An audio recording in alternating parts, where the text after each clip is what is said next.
People think it's like, oh, my rent I charge from the tenants is 3,000 and my mortgage is 2,300. So my monthly cash flow is $700 per month. Amazing. No, it doesn't actually work like that.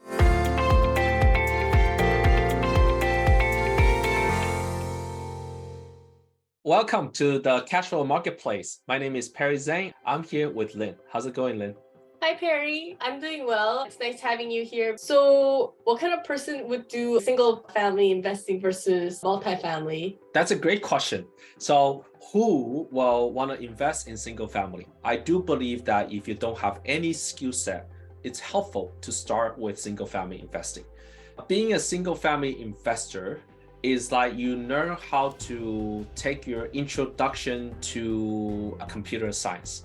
You need to know a little bit about how programming works in order to appreciate, to become even a product manager in the future. Even if that's not your full-time job, you appreciate, wow, it's actually a lot of work to code this thing. So it develops an appreciation. If you're just starting out, I do actually recommend that you go into single family investing to learn the jargon, the terminology, the dynamic, the flow, different roles in real estate. And so that's number one. So that's the time piece. The second is the personality piece. If you are someone that absolutely needed control, maybe someone like me, you do want to do single family investing and you want to start with single family investing at least, maybe buy 2 or 3 single families or duplexes and to see how you like it, because you probably will enjoy developing your skill set as a landlord. You probably enjoy being an Airbnb operator. You probably enjoy learning different things and being curious about different things. And you're probably a high performer. Even if you enjoy work, eventually you could become a GP. So that's for people who are just like super type A personalities. So that's on the personality side. The third side is on the timing side. If you are a senior software engineer at a highly competitive company, or you are an investment banker working like 80 hours a week, or you are in any kind of high pressure situation, a doctor, a lawyer, right? And you're working like 60 hours a week and you have your family and so on, and you saved up a lot of money. Then you have your primary residence already because that's where you live. I do actually recommend start with single family investing because you have to learn the ropes to realize how difficult it is to be a landlord and how not that much money you actually make in single family investing. There's this Instagram post about people think it's like, oh, my rent I charge from the tenants is 3,000 and my mortgage is 2,300. So my monthly cash flow is $700 per month. Amazing. No, it doesn't actually work like that. It's the rent is 3,000 and then mortgage 2,300, so that's 700. There's the economic vacancy, the repairs, the maintenance, the trash, the utility. At the end, you end up with $200 a month. It's not as easy as it looks. However, for the people who want to learn, they actually want to know that, and then they appreciate multifamily investing. Okay, gotcha. So it seems like if you're busy and if you don't have time, multifamily investing would be a better option for those individuals.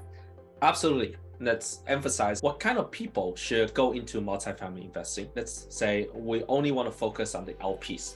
What kind of people should be multifamily LPs? One type is they have been there, done that. They were a landlord in their past lives and they hated it. I have a CPA that their husband is a general contractor. They were CPA, but because they're CPA, they're smart. They're like, okay, I am a real estate professional too, because I have a real estate license and so on. They own actually like 6 or 7 rental properties. And they're like, yeah, I want to invest as a LP because first I get all the tax benefits. And second, I hate managing. They can make this statement because they have managed and they know they don't like it. So that's one type of person. Busy professionals that have been there and done that. The second type is folks who are just extremely high performing in their job, super busy. They just go all in on their job. Again, those are the lawyers, doctors, high performing like investment bankers, just high pressure, specialized jobs. So that's the second part. And then the third part is people who are entrepreneurs that have disposable income. They make money from their business. They have spent the last decade refining their craft to be the best they can be in their own niche. They don't necessarily want to develop another craft single family expert in single family investing. So their philosophy is I will make money in what I know best, and I will park my money in real estate. But I don't have the time or the energy or the skill set to learn how to be an expert on single family. So I turn into multifamily investing. I could be a LP. And their job is, because they have that skill set from their business, they are very savvy in identifying a good general partner to invest with. The skill set for the LP is to reduce a real estate problem into a problem on judgment of people, which is a fascinating concept. Okay, who else could be a great candidate for LP multifamily investing? It could be people who eventually want to become GPs. Here is the brutal truth.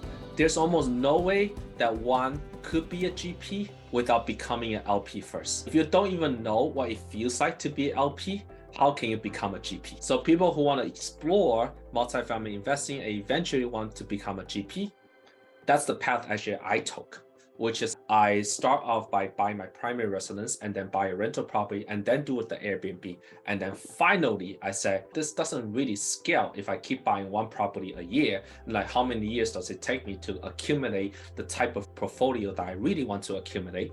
And that's when I jump into multifamily investing. But then when I jump into it, I learned the ropes of multifamily, which is to start as a LP. And so that's what that is. Yeah, so those are the few people that should really look into multifamily investing. What is your takeaway from who do you think should invest in multifamily? My biggest takeaway is that you explained the difference between single family investor and who would invest in that versus multifamily. So I would say personally, if I wanted to learn about multifamily investing as a GP, then I would take the steps to become an LP first. I do like the idea of not doing all the work, but being able to understand the work and appreciating it. Yeah, and then a lot of people have different specialty or skill sets. Like you said, some people are doctors, surgeons, some people are entrepreneurs, and they may be more looking into the returns instead of spending all these time trying to be a GP. Time is very important for a lot of people, and it's something that people are not really willing to give out easily. So I think it would make a lot of sense for people to join as an LP if you just want the benefit of it. Yes, absolutely. Yeah. And real estate syndication is a fascinating vehicle for people who want to do the work and get compensated for the talent and the skill set and the work they bring. And then it brings a different vehicle for the LPs, the busy professionals that make money their own way, and they usually make a ton of money their own way, but they don't want to, and they know their limitations on whether to diversify their skill sets elsewhere. And so syndication provides an excellent opportunity for those busy professionals to divest their income.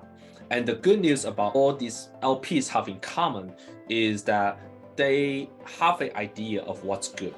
They can usually, based on a 30-minute conversation, to say someone is full of fluff or they're actually for real. It's pretty easy to tell. That's it. Thank you so much, Lynn. And until next time. Thanks.